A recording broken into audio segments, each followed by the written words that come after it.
My name is May Ridgway. I turned 72 last winter, in a small house on a bluff above the Sound in Washington state. When my husband, Gordon, passed, people sent flowers and casseroles. My children, Adam and Lila, sent plastic bins and color-coded stickers. Green for what fits in my new place, Lila said, dropping a stack of labels on my kitchen island.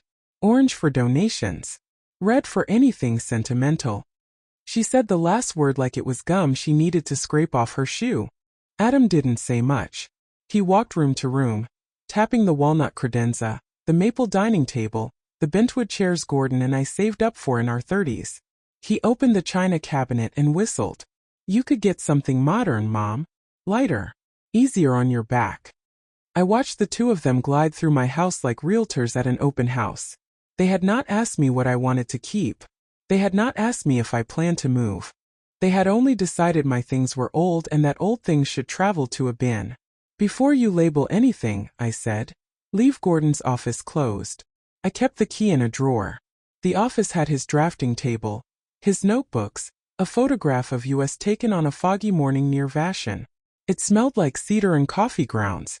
It was the one room I could enter, and no one had stepped in to rearrange what hurt to see. Lila pressed a green sticker to my grandmother's quilt. Mom, you don't need this. I picked up the quilt and folded it smooth side out. I decide what I need. They didn't argue, but they kept moving. By afternoon, my living room looked as if it belonged to someone packing for a flea. Then Lila opened the hallway closet and found the thick envelope I had placed in there weeks before. A printout of a trust summary, some notes from a meeting with a lawyer named Priya, and a list written in my careful hand. What's this? Lila asked. My homework, I said. For later.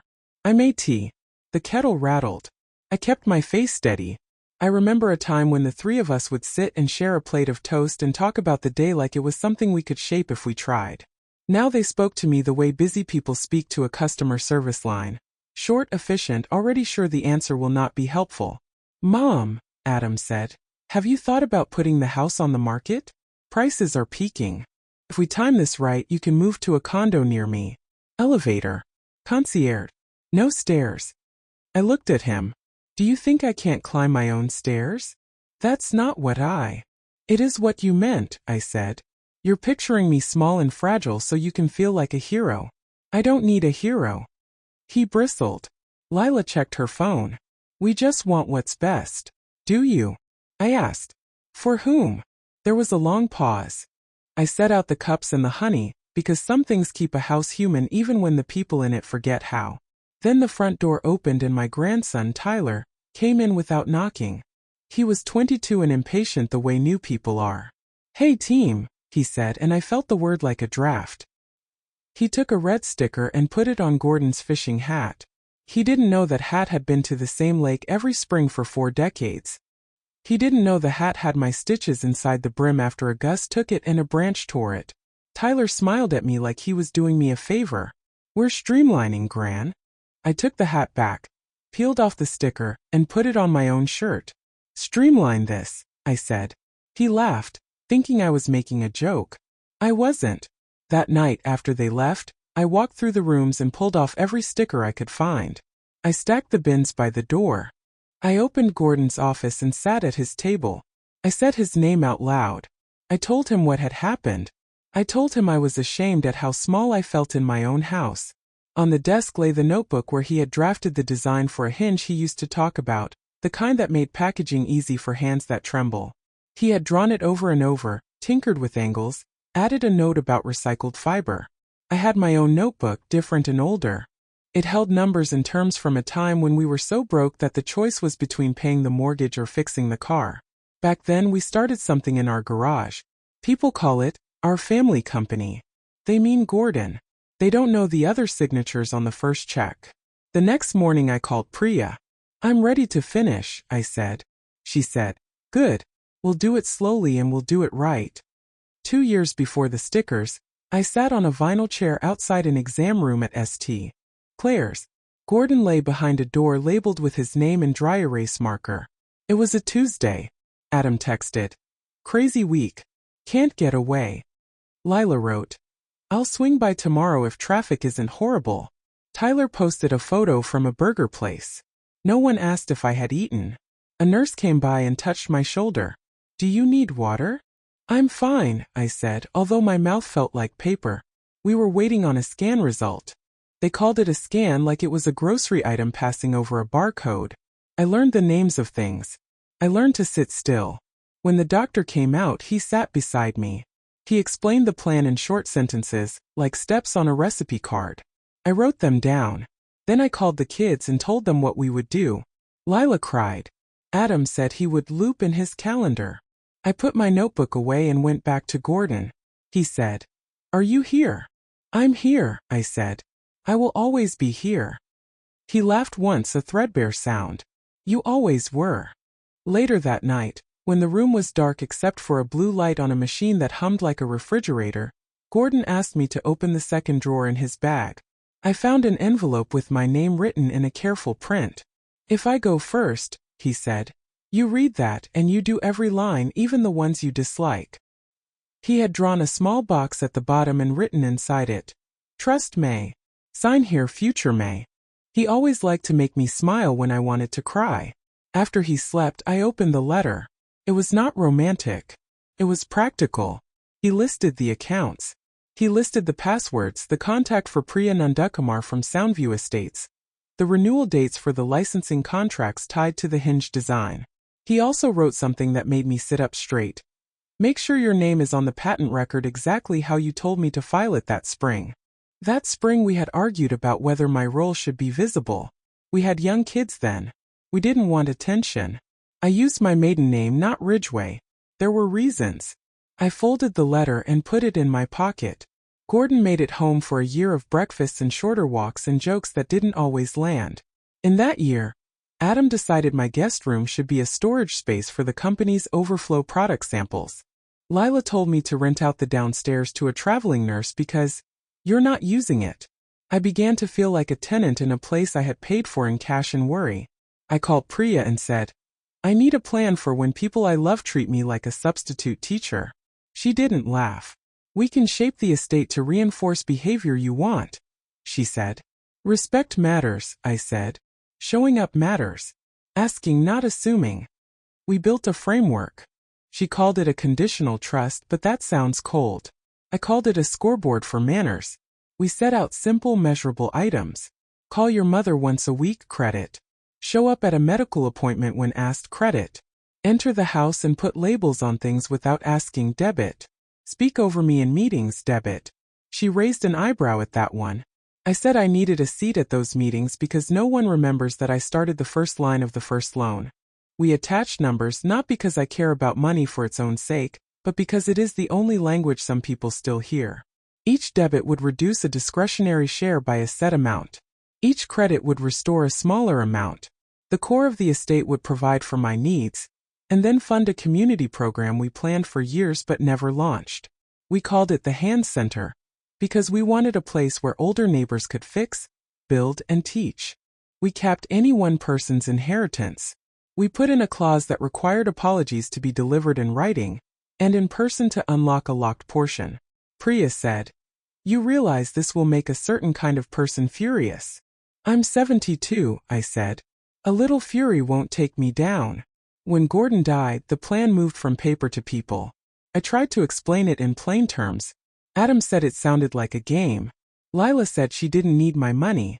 Tyler said nothing and went to the garage to take photos of the old fishing rods for his online sale page. I stood at the top of the stairs and said, "Not that. Not without asking." He shrugged. I started keeping a small ledger in my kitchen. When someone did what we agreed, I made a mark. When they didn't, I made a mark. I did it quietly. I didn't post it on the fridge. And when they put stickers on my things, I called Priya and said, "We need to set the date." Gordon liked to talk. I liked to do. In the early years while he pitched, I sorted the orders, shipped samples, answered the phone, and wrote the checks. One afternoon, a supplier sent us a box of failed lids. They snapped when cold. I sat with a kettle and a stack of lids and tested them at different temperatures. I added a strip of recycled fiber and a small arch so the pressure spread out. It wasn't genius. It was patient. We mailed that prototype to a manufacturer who said they could make it cleanly at volume. The first licensing contract that came from that hinge had both our signatures, but mine was the one that kept the company out of trouble when raw material prices jumped and customers threatened to walk. I negotiated the step-down clause and the quality audits. I did it under my maiden name because we were trying to protect our kids from attention and because it let me work without people assuming I got the job by marriage. When the checks started arriving, we paid off the house, bought used equipment, and hired 2 people from the neighborhood who needed steady hours. I still have the ledger from those months. It has coffee stains and a smear of paint from when I set it down too close to the trim. Years later, as the company grew, people joined who had never seen the garage. They thought my seat at the table was ceremonial. They interrupted me to explain my own terms back at me. They brought in consultants who called me dear and sweetheart, and then quoted my contract language in their deck like it was theirs. I stopped correcting them. I started collecting proof. I asked Priya to obtain certified copies of the early paperwork. We tracked the transfer of rights, the renewals, and the version of the patent record where my maiden name sat there like a stranger at a family reunion, unnoticed but present. We created a plain language document called What May Did, not to brag, but to make it impossible to erase. Then we looked at the company itself. Gordonsville acknowledged my role and gave me control over the block of shares we held jointly. I chose to place them into a trust with me as trustee for life. The trust charter listed clear goals: long-term jobs for our employees, fair licensing, and the launch of the Hands Center. It also allowed for grants to apprenticeships for our own grandchildren if they met the same standards as outside applicants. No shortcuts. Priya prepared letters to the family explaining all of this and scheduled a meeting at her office. The day before the meeting, Lila called and asked if she could bring a friend. Who knows how these things go? I said she could bring whoever she liked. Adam texted, "I'll be there. Please keep it to 1 hour." Tyler wrote, "Is there a dress code, LOL?" I put my phone face down and made soup. That night I walked through the house and touched the places my life had worn smooth. The banister, the edge of the sink, the shelf where the spices lived in old jelly jars. I locked Gordon's office and put the key in my pocket. I slept in his sweater because it smelled like him. When I woke, I felt strong.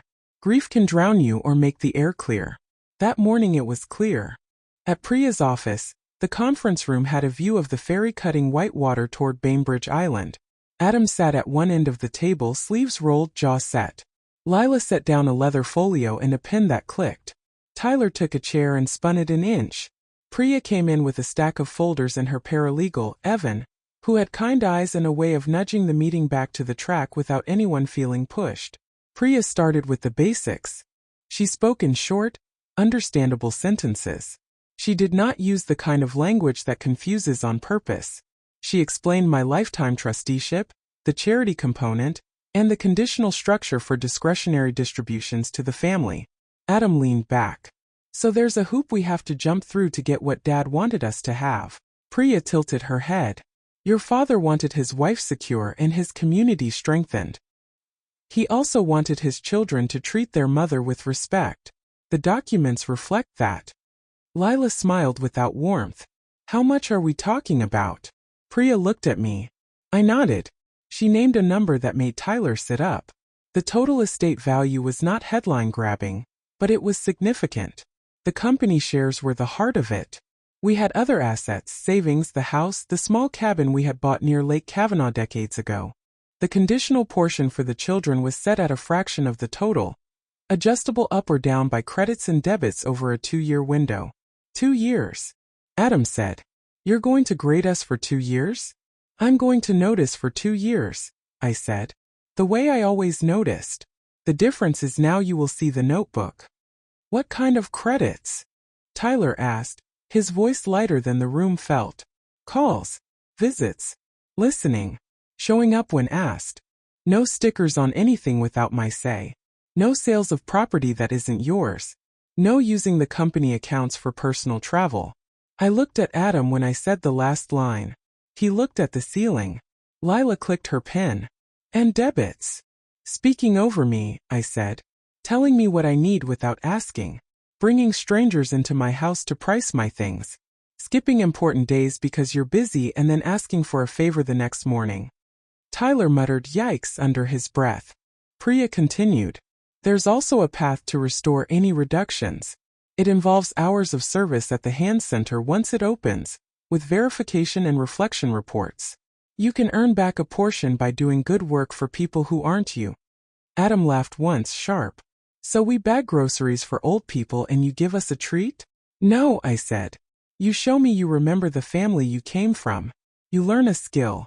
You help someone who can't pay you back. You write about it. You bring it to me. I sign off if it's real. Who decides what's real? Lila asked. I do, I said. And Priya approves the paperwork. The room went quiet. Outside, a fairy horn sounded. Inside, I felt something in me stand up straight that had slouched for years. I did not raise my voice. I did not apologize for making order. Priya slid the folders across the table. These are your copies, she said. Read them. Ask questions. We'll reconvene in a month. Adam didn't take his folder. This is a stunt, he said. You're mad because we tried to help you declutter. I'm not mad, I said. I'm awake. A month later we met again. In that month Adam called twice and listened neither time. Lila sent 3 articles about aging in place, with bold fonts and stock photos of people holding hands on a beach. Tyler stopped by once and helped me take the winter rugs to the basement without being asked. I wrote the marks in the notebook. When we sat down at Priya's again, Adam had brought a man named Craig who introduced himself as a family advisor. He wore a watch that could pay a salary. Lila had a new haircut that made her look like the CEO of something. Tyler looked the same. Alert and restless. Craig started talking about unlocking value and risk profiles. Priya let him finish and then said, We are not here to sell the company or change the trust. We are here to explain how the conditional distributions will be calculated and to answer questions. Adam turned to me. What would it take for you to just make this simple? Respect, I said. And an apology. For what? He asked. For treating me like a problem to be managed. He opened his mouth, closed it, and looked away. Lila crossed her legs. What about Dad's office? She asked. Isn't it time to sort it? I'll sort it when I'm ready, I said. And not a day sooner. Priya nodded toward Evan, who pressed a button on a small speaker. From it came Gordon's voice. He had recorded a message the week we finalized the plan. His voice was thinner than I remembered, but his words were clear. He talked about our start in the garage, about my work, about the hinge, about my name on documents they had never read. He asked our children to treat me like the partner I had always been. Tyler's eyes got wet and he looked down. Adam stared at the table as if it owed him an answer it refused to give. Lila's chin trembled once and then she caught it with a breath. I held the edge of my chair. When the message ended, Priya handed out a 1-page summary that translated the credits and debits into a simple ledger. This is where we are as of today, she said. The numbers were not final. They showed a direction. Tyler's column was neutral, inching positive. Lila's dipped and rose like a line over hills. Adam's was deep red. Adam scoffed. So I lose money because I have a job? You lose money, I said. Because when I asked you to come to a scan, you went to lunch and posted a photo of a steak. Because when I couldn't lift a box, you told me to hire someone, then took a set of tools that weren't yours. That set is mine, he said. Dad said I could have it. Dad said you could use it, I said. He said a lot of things. None of them meant you own the garage. He leaned forward. How much are we talking? Priya answered. She didn't soften it. The conditional share for each child started at a fixed amount. Every debit lowered it by a specific figure. Every credit raised it by a smaller figure. The totals were real enough to make choices matter and small enough that no one's life depended on them. The company shares were protected. The house and the cabin were in my name until the end of my life. After that, the house would go to the hand center and the cabin to the trust to be used for family retreats if the family acted like one. Craig recovered enough to talk for another minute about legacy optics. Priya thanked him for his concern and moved to the last item. The apprenticeship fund. If Tyler or any grandchild wants to apply, she said, there's a process. It includes hours at the Hands Center, recommendations from 2 non-family mentors, and a project plan. Tyler looked at me. What if I wanted to learn to fix small engines? Mr. Patel down the street has a shop. He said he'd take me if I could cover half the hours with pay and half with learning. That sounds like a plan, I said. Write it up. Bring it to me.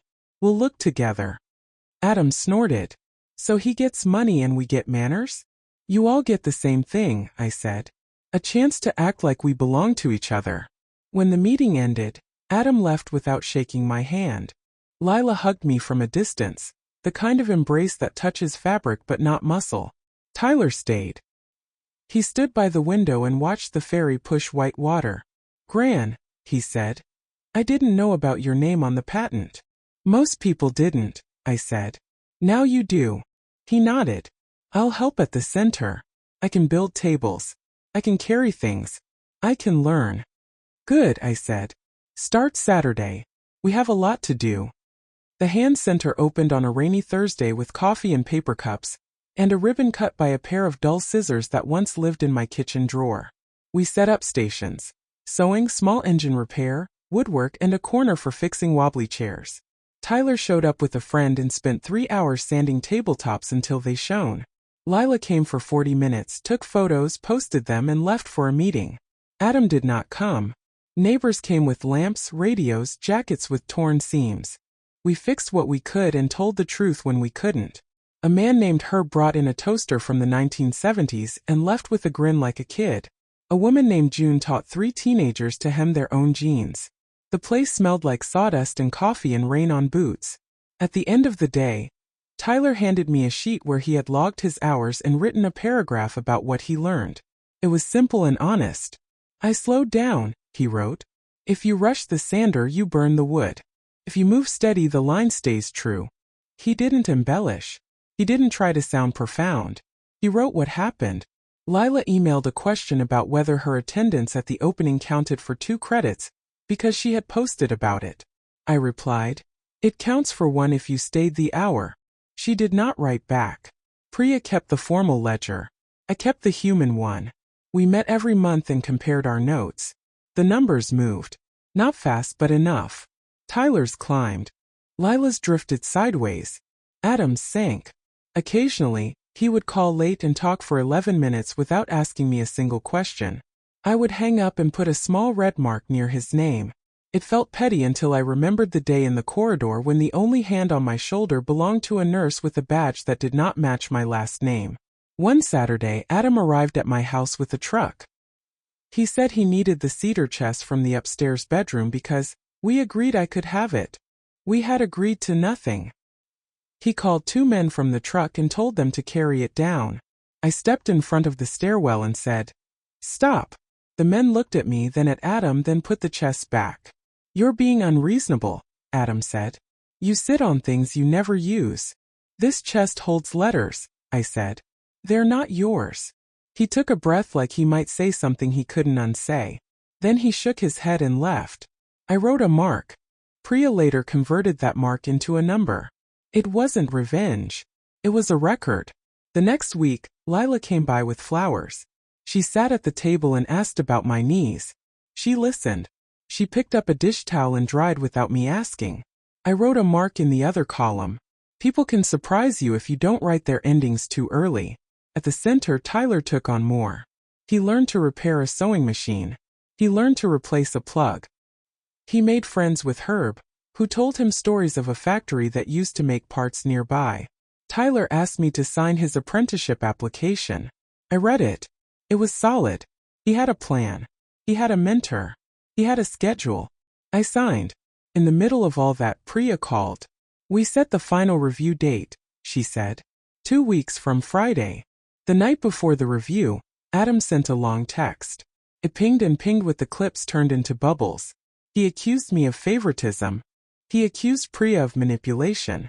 He said the center was a vanity project. He said he had calculated what he should receive and that any number less than that would be a theft. I put down the phone and turned it off. I did not reply. I stirred sugar into my tea and waited for daylight. We met in a different room this time. Priya said it suited the purpose.